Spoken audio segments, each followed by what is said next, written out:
So today we are going to discuss week 11th and 12th of pharmacology, which is about antihistamine drugs. But before starting antihistamine drugs, we have to know about histamine, the effects of histamine. Because जब तक आपको histamine के effects के बारे में नहीं पता होगा, you are not able to understand antihistamine drugs. Okay? So as usual, starting with the basics.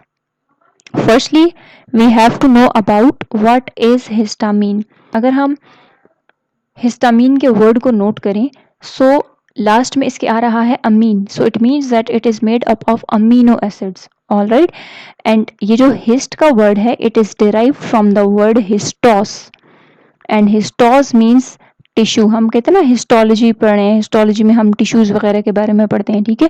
So histamine is a combination of two words, right. Hist is the word which is derived from histos means tissues, and amine tells us that it is made up of amino acid. All right.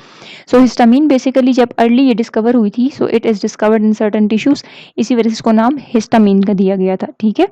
अगर हम इसकी synthesis की बात करें कि ये बनती कैसे है, ऑल राइट.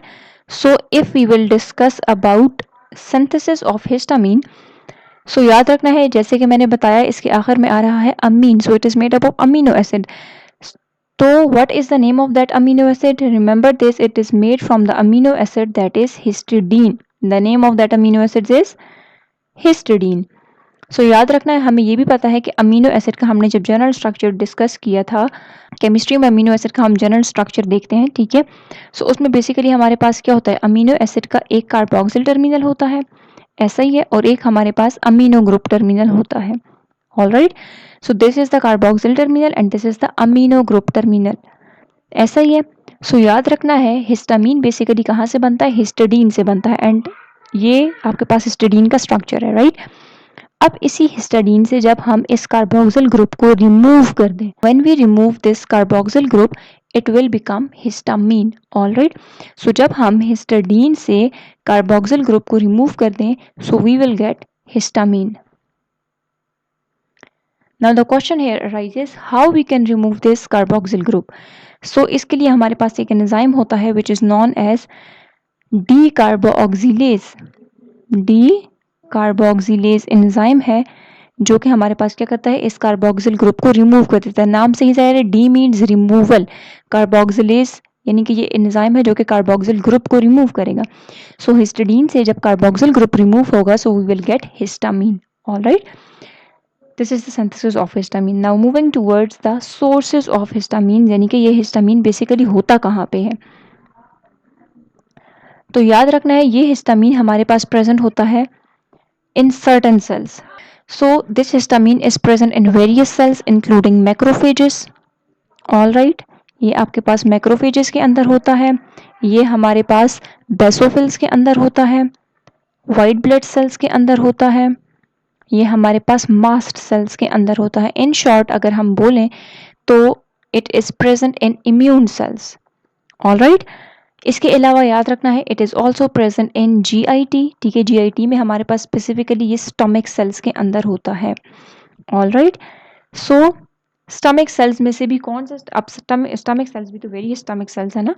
सो कौन से स्टमक सेल्स इसको रिलीज करते हैं, याद रखना है the stomach cells which release histamine they are known as enterochromaffin cells. Enterochromaffin cells, या हम इनको हिस्टामिनोसाइट्स भी कहते हैं. Why we called it histaminocytes, because they release histamine. All right, these are the cells which release histamine, so we call them histaminocytes और enterochromaffin sales. अब याद रखना है इसके अलावा ये आपके पास ब्रेन में भी प्रेजेंट होते हैं, और ब्रेन में ये कहाँ पे प्रेजेंट होते हैं, न्यूरॉन्स के अंदर. एंड वी नो कि न्यूरॉन्स हमारे पास क्या रिलीज करते हैं, न्यूरॉन्स रिलीज न्यूरोट्रांसमीटर्स. ठीक है. सो वो न्यूरोट्रांसमीटर्स जो हमारे पास हिस्टामीन को रिलीज करते हैं, they are also present in brain. All right. अब हम देखते हैं कि ये इनका फंक्शन क्या है. ठीक है. सो हमने सबसे पहले बात की कि they are present in immune cells. Now जब ये इम्यून सेल्स हिस्टामीन को रिलीज करेंगे तो होगा क्या. अब याद रखना है इम्यून सेल्स का बेसिकली काम क्या होता है, they are involved in the defence system of our body. ऐसा ही है. सो इम्यून सेल्स जब कोई भी फॉरेन पार्टिकल, जब कोई भी फॉरेन बॉडी हमारी बॉडी के अंदर एंटर होती है, ठीक है, सो ये इम्यून सेल्स उसके अगेंस्ट एंटीबॉडीज बनाते हैं. ठीक है। और याद रखना है ये इम्यून सेल्स हिस्टामीन को रिलीज करते हैं। ठीक है, आगे हम प्रोसेस देखते हैं कि किस तरह से ये हिस्टामीन को रिलीज करते हैं, but for now remember this point, this immune cells releases histamine. और याद रखना है जब इम्यून सेल्स हिस्टामीन को रिलीज करते हैं, so this histamine will cause allergic reactions. This histamine will cause allergic reactions, or we can say that anaphylactic reactions, या फिर हम इसको हाइपर सेंसिटिविटी भी, anaphylactic reactions, let me correct, anaphylactic reactions, और we can say that hypersensitivity. Hypersensitivity मैं आगे चल के बताती हूँ हाइपर सेंसिटिविटी क्या होती है, एनाफाइलेक्टिक रिएक्शंस कैसे होते हैं, क्यों होते हैं और क्या होते हैं। ठीक है, but for now remember this point, जब भी हमारे पास इम्यून सेल्स हिस्टामीन को रिलीज करेंगे तो हमारे पास एलर्जिक रिएक्शंस होंगे। ऑलराइट, इसके अलावा हमने बात की there also present in stomach cells, और स्टमक में हमारे पास एंटीरोक्रोमेफिन सेल्स में होते हैं। सो याद रखना है जब ये आपके पास हिस्टामीन को सिक्रीट करेंगे, so this histamine will cause increase this histamine will cause increase in the production of HCl, और हमें पता है this HCl will help in digestion। All right, next हमने बात की कि हमारे पास histamine is also present in brain, और ब्रेन में हमारे पास कहाँ पे होती है, न्यूरॉन्स के अंदर प्रेजेंट होती है। ठीक है, सो याद रखना है जब हमारे पास ये न्यूरॉन्स हिस्टामीन को रिलीज करेंगी, सो दिस हिस्टामीन, ये हमारे पास क्या काम कर, ये हमारे पास हिस्टामीन क्या काम करता है, it maintains circadian rhythm. Now what is circadian rhythm, we know circadian rhythm is sleep and wake cycle, यानी कि हम एक स्पेसिफिक टाइम तक सोते हैं, ठीक है, फिर हम जाग जाते हैं जब हमारी नींद पूरी हो जाती है। तो ऐसा क्यों होता है, यानी कि क्यों हम जागते हैं या क्यों हमें नींद आती है। So it is maintained by histamine which is released from the brain neurons। All right, so हमने देखा कि हिस्टामीन आपके पास जो इम्यून सेल्स में है, तो ये हमारे पास वहाँ पे जब ये रिलीज होती है तो एलर्जिक रिएक्शंस कॉज करती है।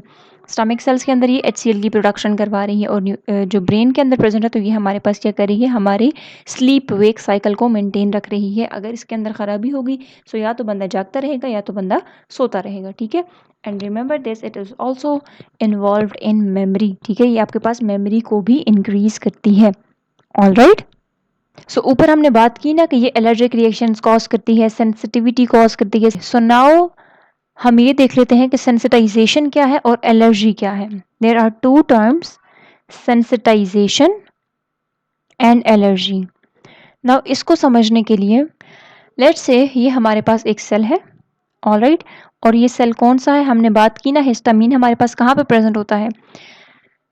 एलर्जिक रिएक्शन या हाइपर सेंसिटिविटी हमेशा कब होती है, जब हमारे पास इम्यून सेल्स हिस्टामीन को रिलीज करते हैं। ठीक हो गया, so let's say this is macrophage. All right, this is macrophage, और we can say that this is mast cell.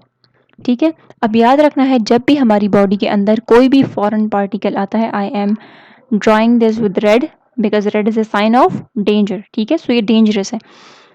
सो जब भी हमारी बॉडी के अंदर कोई भी फॉरेन पार्टिकल आता है for the first time, remember this, जब फर्स्ट टाइम आएगा तो हमारी बॉडी क्या करती है, हमारी बॉडी के अंदर प्रेजेंट होते हैं क्या, इम्यून सिस्टम। ठीक है, ये इम्यून सिस्टम इसको रिकॉग्नाइज करता है। ठीक है, और वो पार्टिकल्स कौन से हो सकते हैं, these particles are called allergens.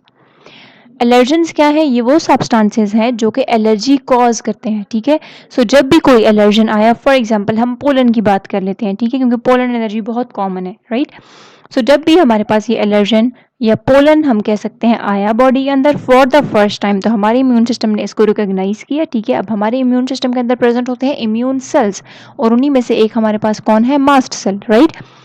So let से हमारे पास इम्यून सेल्स थे, ठीक है, जिनमें हमारे पास व्हाइट ब्लड सेल्स होते हैं। अब ये इम्यून सेल्स बेसिकली क्या करेंगे, इसके अगेंस्ट एंटीबॉडीज बनाएंगे। ठीक है, और हमें ये भी पता है कि कौन सी एंटीबॉडीज एलर्जिक रिएक्शंस के लिए होती है, IgE एंटीबॉडीज होती हैं, राइट।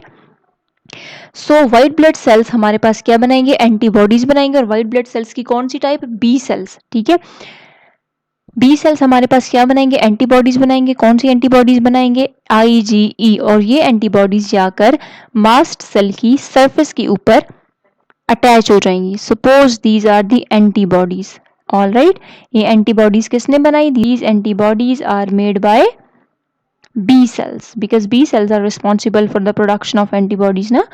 सो बी सेल्स ने हमारे पास एंटीबॉडीज बनाई और ये एंटीबॉडीज आगे मास्ट सेल के ऊपर बाइंड हो गई हैं। नाउ याद रखना है, now this sales become sensitive. Sensitive होने का क्या मतलब होता है? सेंसिटिव होने का ये मतलब होता है कि ये अब ज्यादा सारी चीजों को सेंस कर सकता है, ठीक है, यानी कि इसकी सेंसिटिविटी पावर बढ़ गई है, ठीक है। अब ये क्या करेगा, ये ज्यादा सेल्स को सेंस कर सकता है।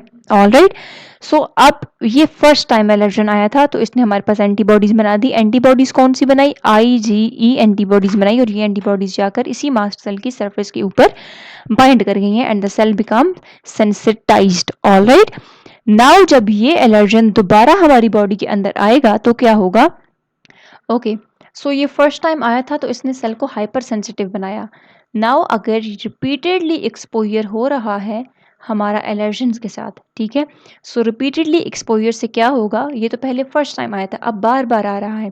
जब दोबारा आपकी बॉडी के अंदर ये आएगा तो क्या होता है? अब इस मास्ट सेल के ऊपर इनकी एंटीबॉडीज हैं, ठीक है, ये इनको सेंस करेंगी और ये इनको क्या कर देंगी? इनको डिग्रेड कर देंगी, इनको खत्म कर देंगी, इनको इनकी फेगोसाइटोसिस कर देंगी। ऑलराइट, सो इसको हम क्या कहते हैं? इसको हम कहते हैं एलर्जिक रिएक्शन। अब बेसिकली होता क्या है, क्यों एलर्जी कॉज होती है?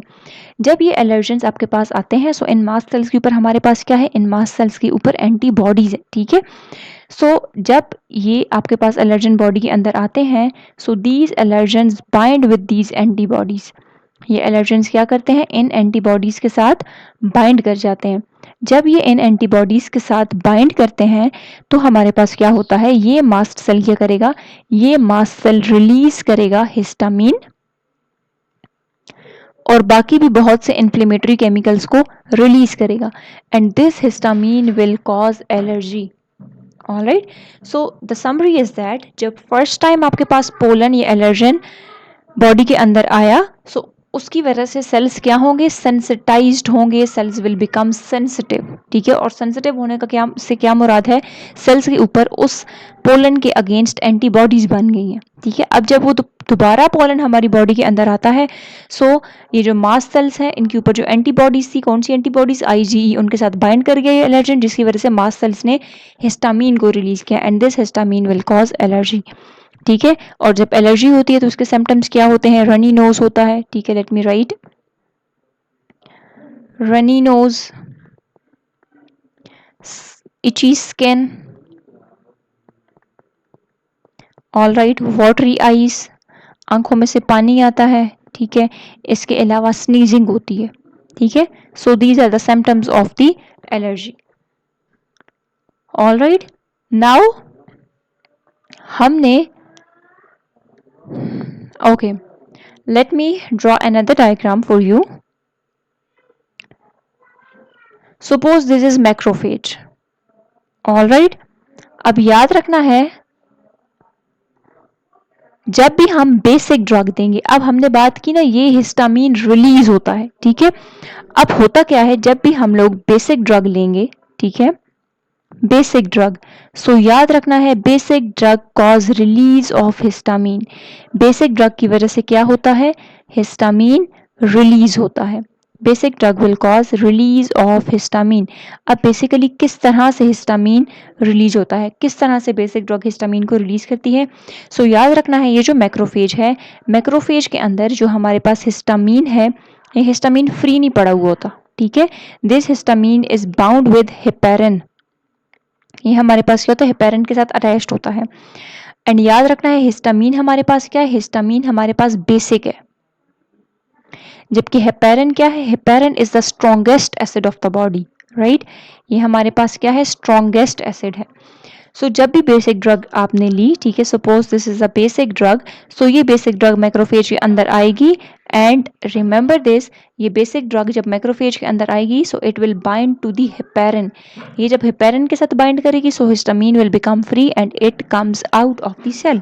जब हिस्टामीन मैक्रोफेज से बाहर आएगा, सो आई टोल्ड यू कि जब ये मैक्रोफेज से बाहर आता है तो क्या होता है? इट कॉजेज एलर्जी, यानी कि एनाफाइलेक्सिस होगी, एनाफाइलेक्सिस। ऑल राइट, सो ये बेसिक ड्रग्स कौन सी हो सकती हैं? इन बेसिक ड्रग्स में हमारे पास आ जाती है मॉर्फिन। ठीक है, जब भी कोई बंदा मॉर्फिन लेता है तो उसकी वजह से आपने देखा होगा कि एलर्जिक रिएक्शंस होते हैं, उनको एस्थमा हो जाता है। ठीक है, ब्रोंकियल एस्थमा। अब वो ब्रोंकियल एस्थमा बेसिकली क्यों होता है? बिकॉज मॉर्फिन हमारे पास क्या है, एक बेसिक है। ठीक है, जब वो आपके पास, मॉर्फिन भी तो आपके पास एक किस्म की ड्रग है ना, जब वो हमारे पास बॉडी में जाएगी तो बॉडी उसको रिकॉग्नाइज करेगी, उसके खिलाफ एंटीबॉडीज बनाएगी। ठीक है, सो हमारे पास क्या होगा, मॉर्फिन एक बेसिक ड्रग है, जब ये मैक्रोफेज के अंदर जाएगी तो ये हमारे पास बेसिक है तो एसिड के साथ जाकर बाइंड करेगी। ठीक है, तो हेपरिन के साथ जाकर बाइंड करेगी। एज अ रिजल्ट हमारे पास क्या होगा, हेपरिन के साथ पहले हिस्टामीन बाइंड था, अब वो जाके बेसिक ड्रग यानी कि मॉर्फिन बाइंड हो गई।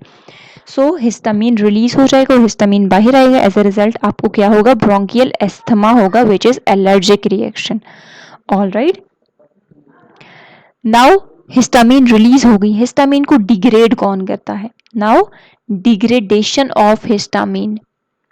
If we talk about degradation of histamine, so remember this, histamine को डिग्रेड करता है,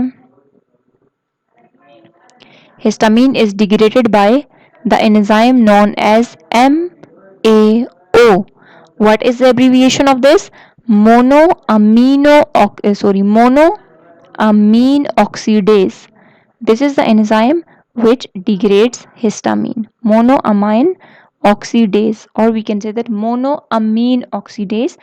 This enzyme will cause degradation of histamine. All right, इसकी ज़्यादा डिटेल में जाने की ज़रूरत नहीं है।